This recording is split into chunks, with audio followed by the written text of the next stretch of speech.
अजान ही समझते पे ने तो फिर वो अजान ठीक है।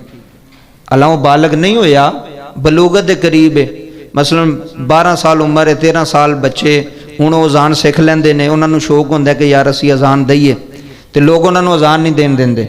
अजान देना चाहिए उन्होंने भी, अच्छा अमल है, उन्होंने शौक पवेगा अगू भी। बच्चों को कहना चाहिए जिहड़े शऊर रखते हैं, अक्ल रखते हैं कि पुत्र तू अजान दे, क्योंकि कई बच्चों को बड़ा शौक होंदा अजान देने का। अगर वो अजान ठीक है, अल्फाज ठीक ने, अजान सही पढ़ता है, लोग वो अजान अजान मजाक नहीं समझते, अजान समझते हैं, फिर वो बच्चा बलूगत के करीब भी होगा, 1-2 साल पीछे भी होगा, तो फिर भी वो अजान ठीक होगी। अगर वो बहुता ही छोटा है तो फिर वो अजान नहीं होएगी, दोबारा अजान पढ़ी जाएगी। अगर उन्हें अजान दे दी है, वो अजान जी नहीं होएगी, दोबारा अजान दी जाएगी।